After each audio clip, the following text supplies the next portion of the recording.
Time flies when you're a fucking idiot. What's going on, everybody? Welcome back to another episode of Screenshots, the Drinking Game Movie Podcast. Bullet Train. Wow, this movie was fucking awesome. And the Rotten Tomato score is 55 for the critics and 86 for the 87. audience. 87. No, 86. I got it right here. It just changed. 86, It just changed. 86 for the audience score. And this movie is full. It's full of cameos, awesome callbacks, awesome little trinkets, little things, little props. It's fucking amazing. I'm very excited to talk about it. Anyway, my name is Mark Trevino. This is Johnny Cruz. This is Danny Barker. And before we start, Johnny had a shot in his tab, and it was one of the shooters, and he's got to take a shooter right now. Yeah, in honor of... You got a shot, too, no. buddy. For what? What I got a shot for? Cameos. Nice. All right. In honor of Bullet Train, I'm starting this podcast with a big old shooter. And while I do the shooter, I'm going to list off all the box office. You're going to ask me what it's about. Yeah, what's it about and making. what's it making? So what's it about, right? It's called Bullet Train. I don't know if you know that. It's 2 hours and 6 minutes. And it's about 5 assassins aboard a bullet train when they find out that all their missions have something in common. And it's an action comedy thriller starring Brad Pitt, directed by David Leitch, who did Deadpool 2 and some of the John Wick stuff, written by this other fella. And then, so Box Office Pro has it opening this weekend around $35 million. Predictions last week for a long-range forecast were like 30 million to 40 million opening and around like a 95 to 125 total domestic run. And this movie's budgeted around like 85, 86, 80, like around 90 million. So it probably needs around like a little over 200 million worldwide to break even, I'd imagine. And I really hope it does, and I think it will, because the audience liked this movie a lot better than I anticipated. Mark? Yes, sir. Do you think it's going to That's break your cue. 100 million? That's my cue. You think it's going to break 100? Yes. Well, what I think... Wait, actually... If Elvis broke 100, then this is going to break 100. They have the same... I wouldn't be Elvis, so sure. Elvis opened with 31 million and ended up getting... It's at like 120 right now, I think. Yeah, domestically. Top Gun just opened up in Australia and has over $1.2 billion. Okay, Dude, holy carry shit. on. God Isn't that damn. crazy? Yeah. Anyway, Drake, take your shooter. Oh, man. Nice. Nice. Wait, that was wait, a- open that up. was What a- flavor is it? that What noise. flavor It's is like it? some chocolatey guy. Well, unwrap it.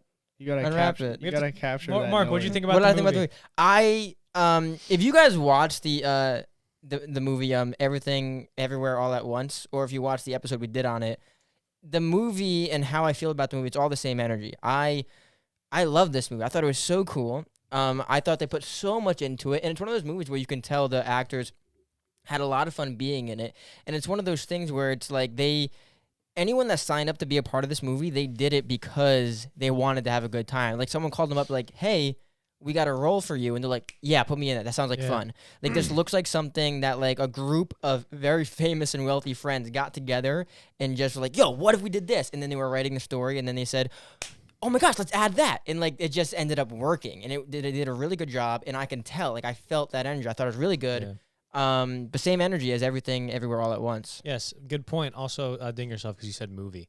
Oh, my This God. okay, this has to stop. Scumbag. You keep using That's words such that have nothing to do with scum. So the my movie. thoughts about this movie, I was really nervous in the first Scum. 30 minutes because I saw like the first 30 minutes and there was this weird, like, Brad Pitt's the protagonist, right? And we see Brad Pitt in a scene that ends on a cliffhanger, and then we go back to another storyline, and then we go to another storyline, and then back to that first storyline, then back to that other storyline, and then a flashback explaining how we got to the Brad Pitt cliffhanger that we haven't seen in 20 minutes.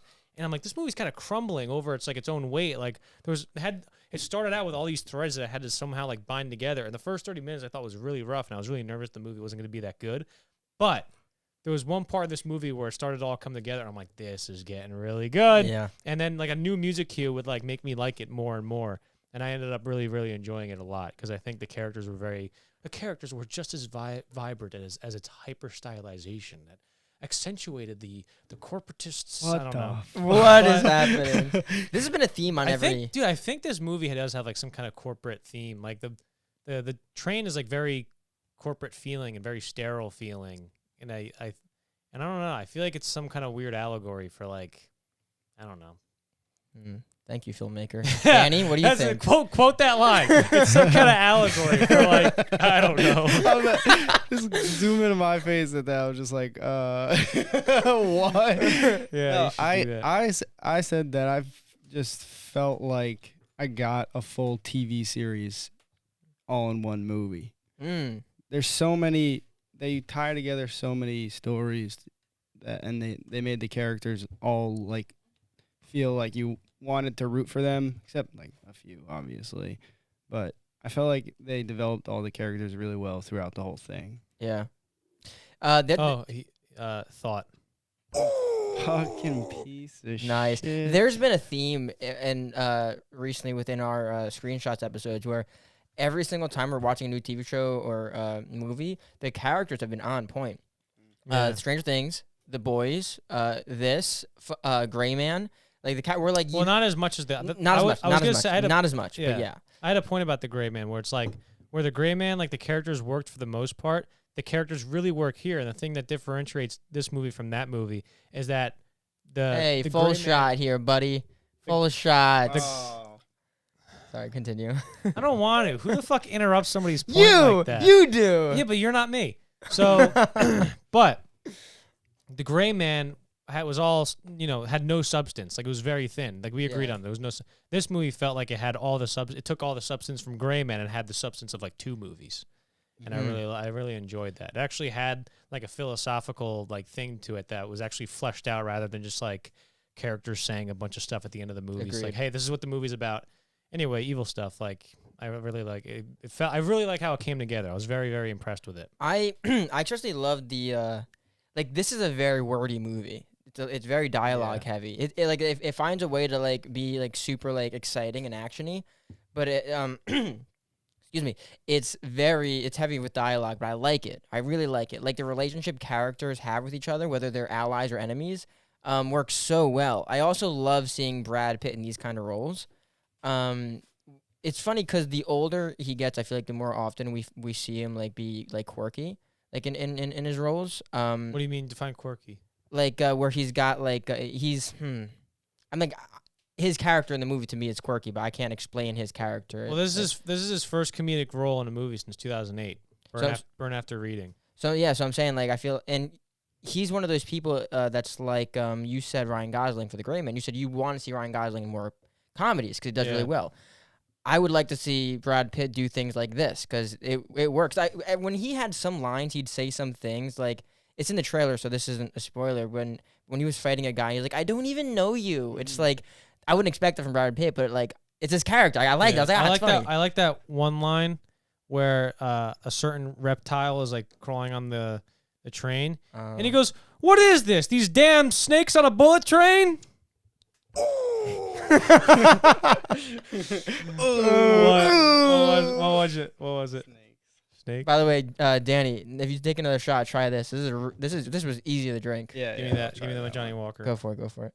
But yeah, I like the callbacks in this too. They had so many good gosh. callbacks that It all wraps up very. yeah.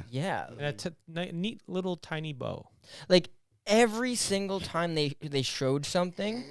What was that? A neat little tiny bow. Every single time they showed something, they brought it back into the movie, like more than once too. Yeah. There was only one thing they didn't bring back, which I'll mention in spoilers.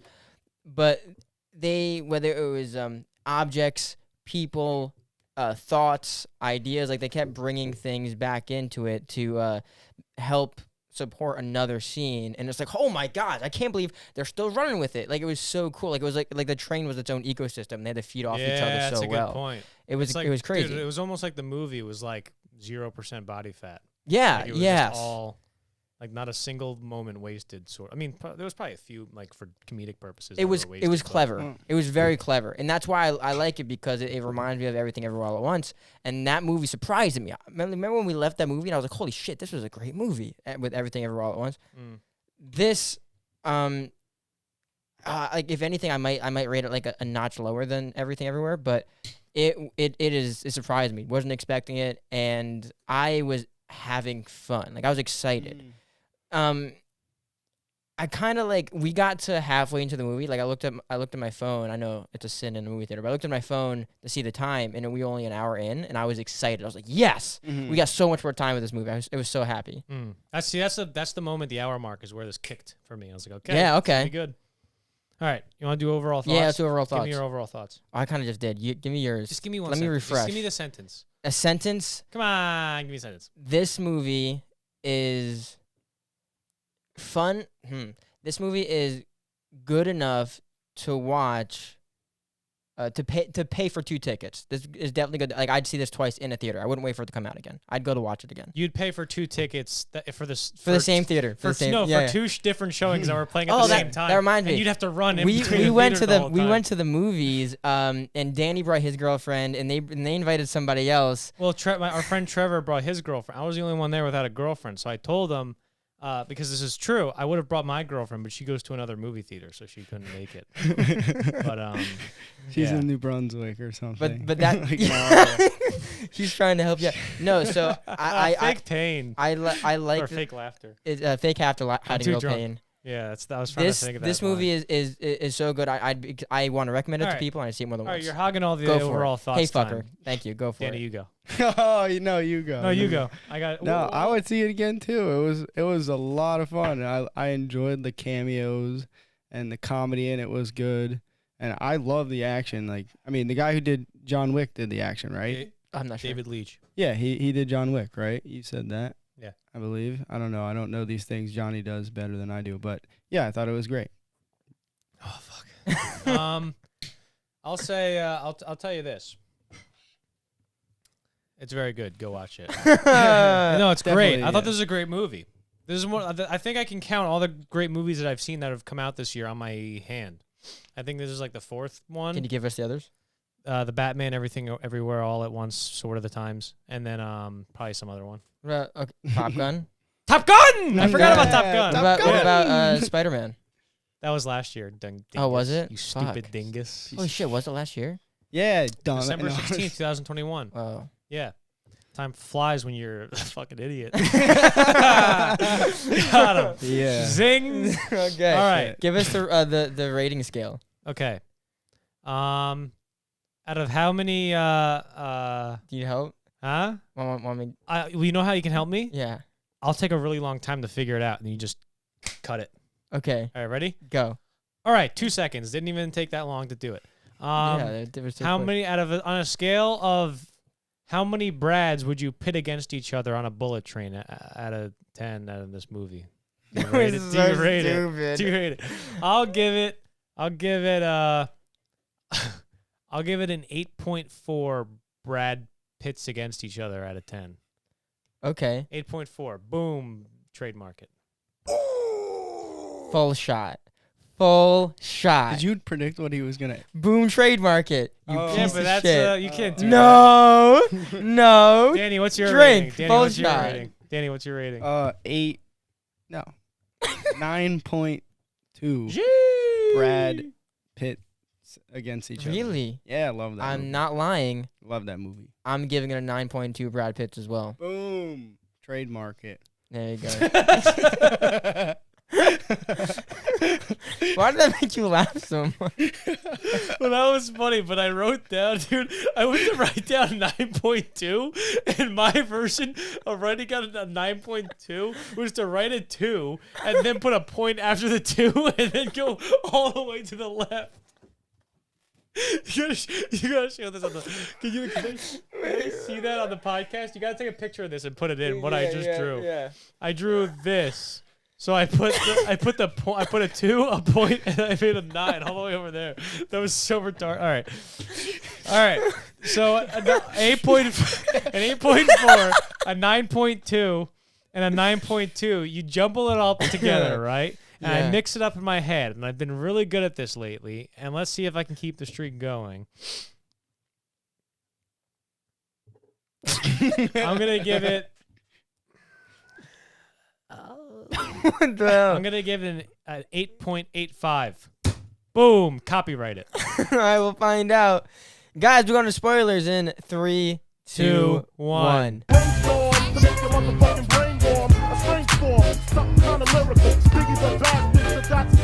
Okay, so the one thing that they forgot about showing or like going back to was Lemon's gun. He took apart and put in the overhead carry-on space, and they never went back to it. That's the only thing they didn't visit again. Well, I mean, I don't know.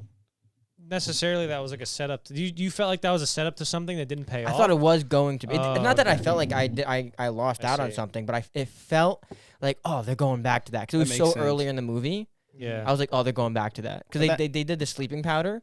They, excuse me, they did, I mean, like, they did a whole bunch of shit. What were you going to say? I mean, that makes sense that you thought that because almost everything else does, like, pay off into something. So. Deleted scene. What'd you say? Deleted scene.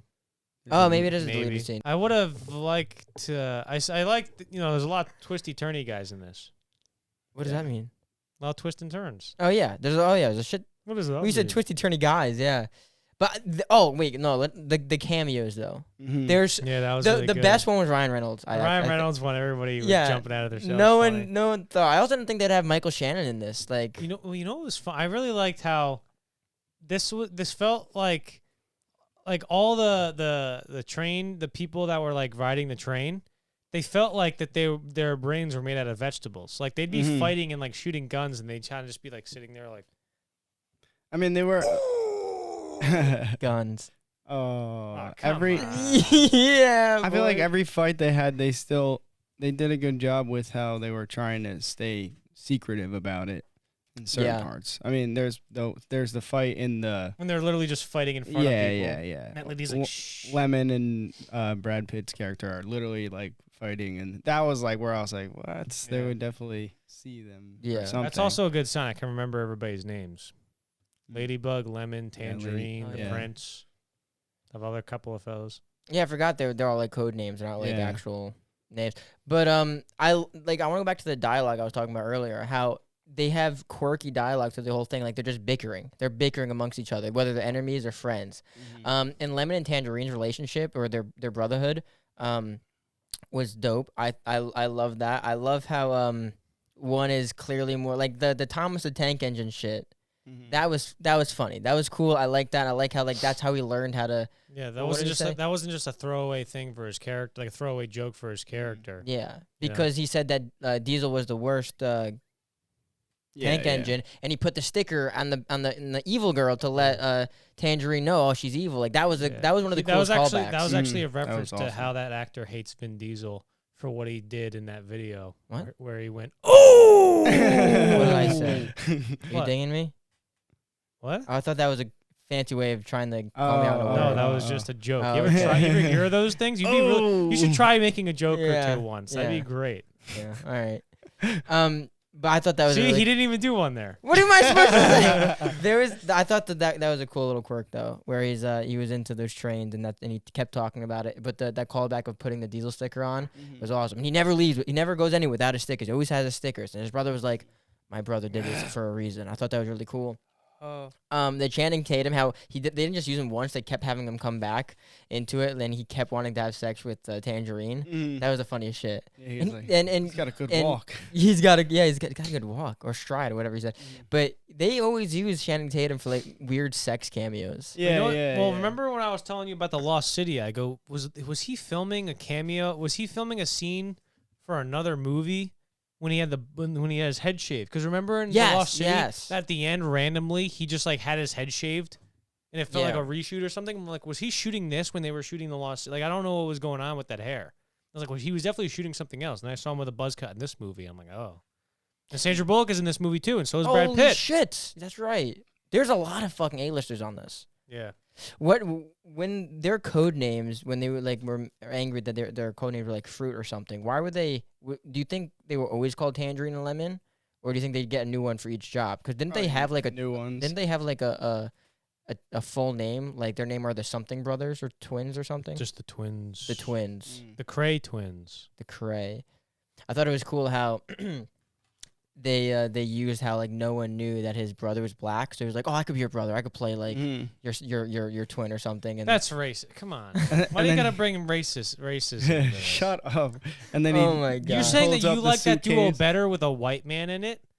That's ridiculous, dude. That's just hit him, Danny. Hit him, Danny. No, and then he holds up the suitcase. What does he say when he holds up the suitcase and he twists it and it somehow finds the code and it opens and it's all clothes? Yeah. You know what I'm talking about? When he first goes... Yeah, he goes. They're like standing across from the Russian guy. I forget what he says. Dang. Oh, also how like I know we talked about this a little bit already. How like all the characters are connected, but they even connected the grandpa, and the son and Yeah. his Well, whatever. they were like the heart of the movie almost. Mhm. yeah. What was, there was a scene in this movie that was very. What was the movie you were talking about before? The Don't Chinese lady. Oh, everything everywhere all at once. Fucking idiot. Dang him. That's a full shot. Did you still take that shot shit. for fucking saying guns? No.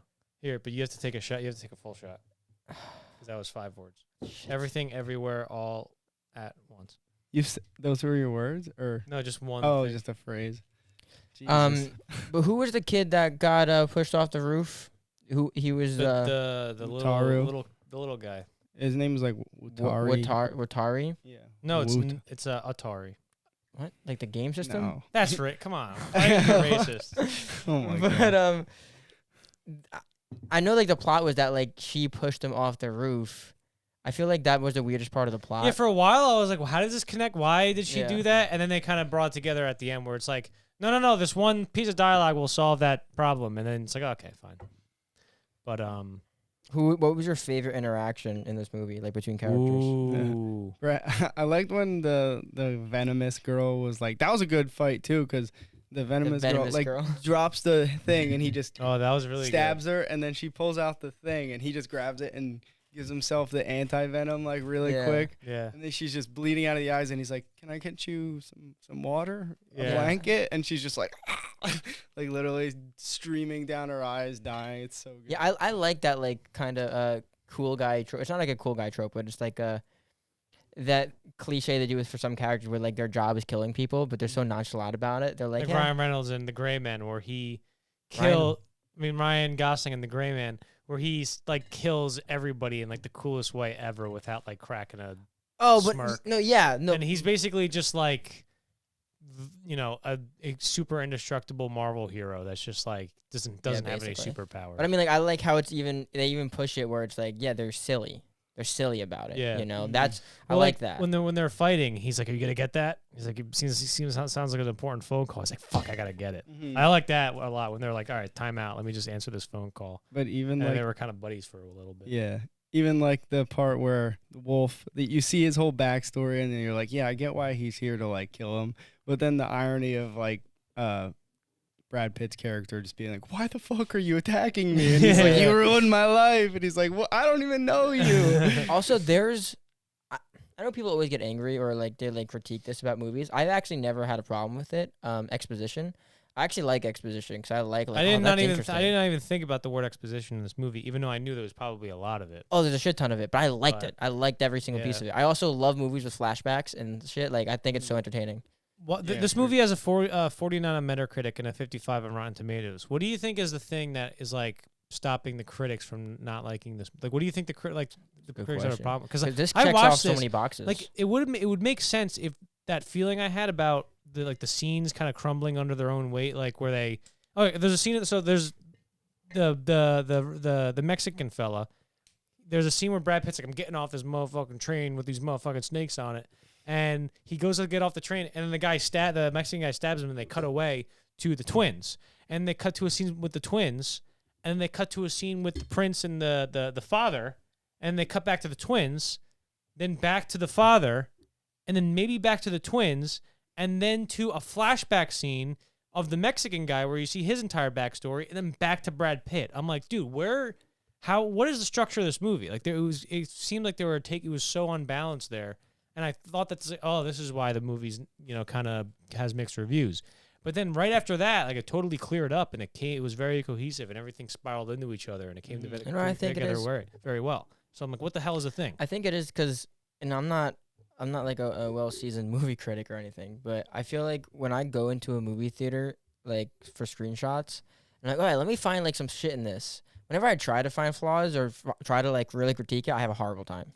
But in this movie, which I've been doing now, I'll just sit back and enjoy it. I always end up liking the movie unless that's some like glaring thing, right? So I feel like critics, because they're essentially their job, I feel like they might be trying to find something wrong with it. Mm-hmm. And so they'll find something wrong with it, but also because all their energy is spent finding what's wrong with it, they also don't have a good time because they're at work, you know? Like they're trying to find things they don't like about it. I feel like Yeah. that's what they're doing. Because there's amazing movies that audience scores like so high that the critics are like, nah. Yeah, know. and sometimes it can be a political thing. Like this Yeah. new that Chris Pratt show, The Terminal List. Like people love that show, and then the critics were all like, "This is all propaganda, right wing propaganda, or whatever." It's like, all the audience was like, "I don't know anything about that. This is a really good show." But there was nothing like really political in this movie that I thought would like deter. But I see what you think about. I see what you mean about like looking for problems in a movie, because that's what I do. That's what I do every time I see a Marvel movie, because they aren't cinema.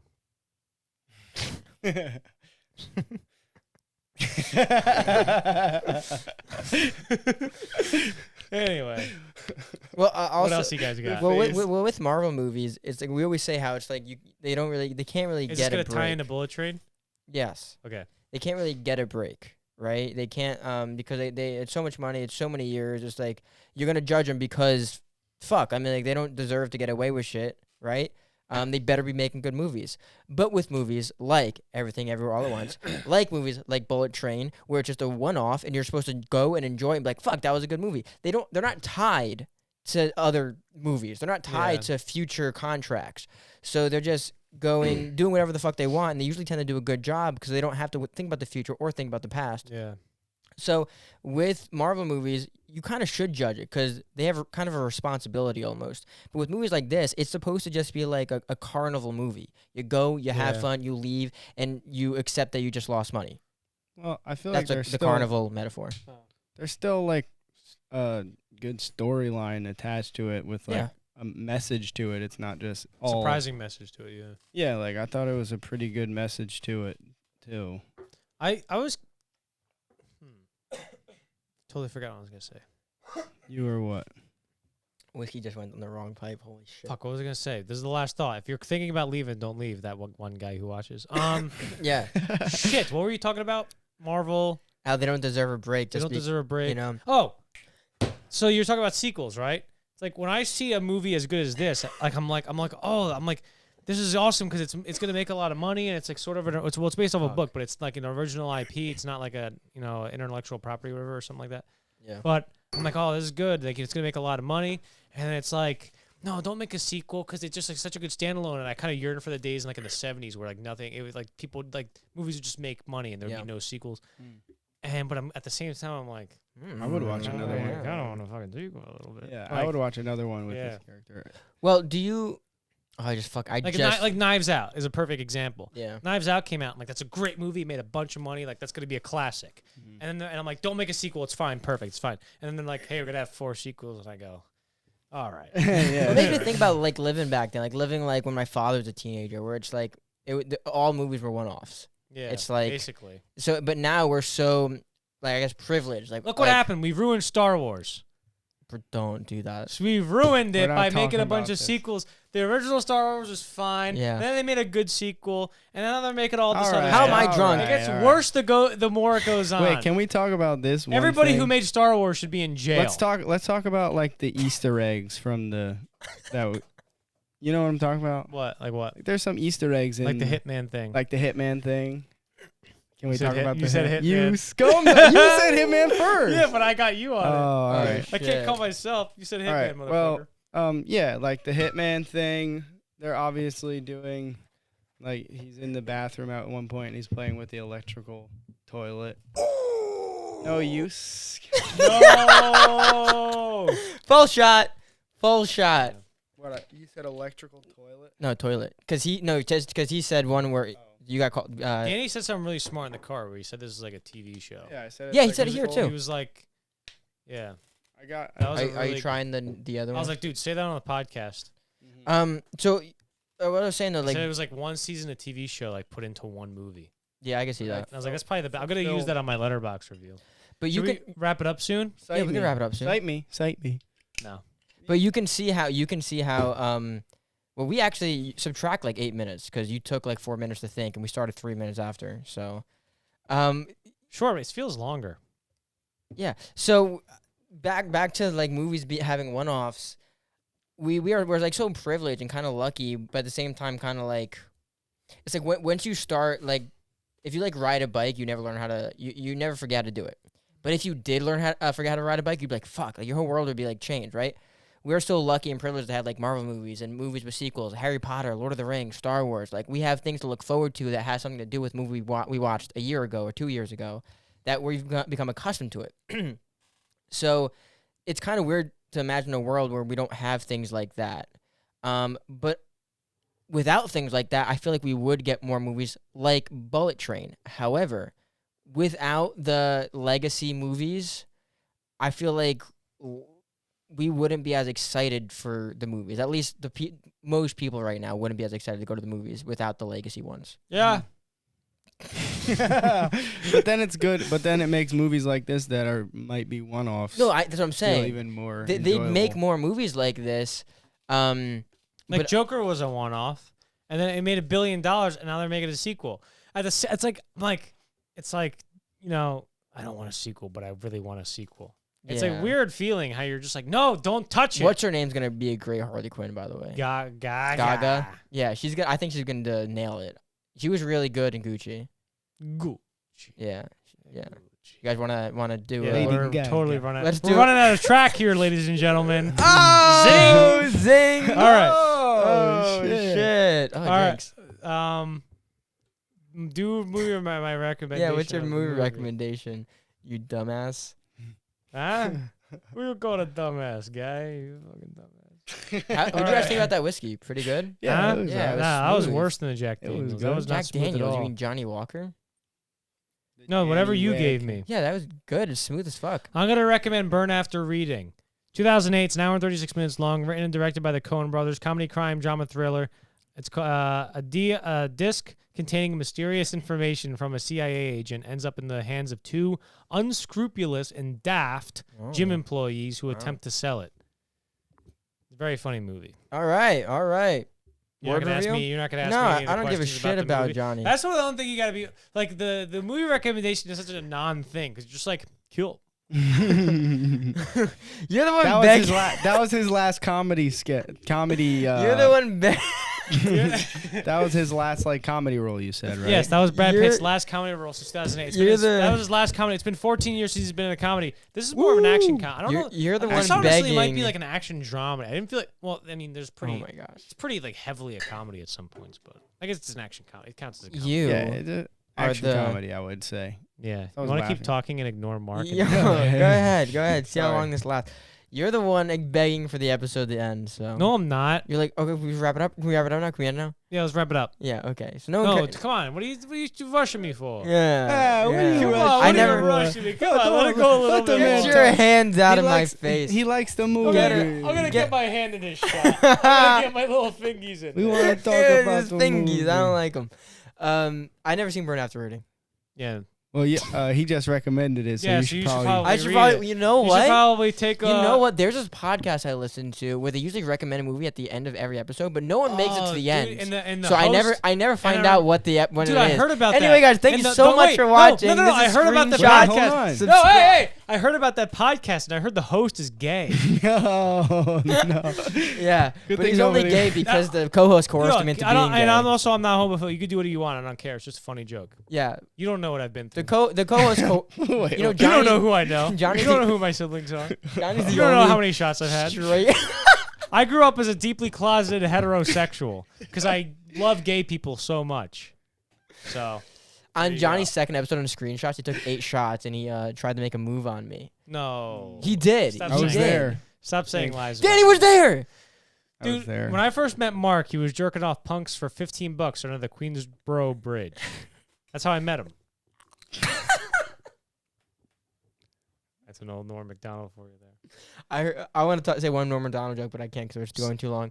All right, ready? Are we good? Yeah, we're What's done. on it? What's Word next- reveal. what's next Word pod- reveal. what's next Wait, pod- word reveal first. All right. Toilet. I had Okay. Wait, did you take a shot for toilet, Danny?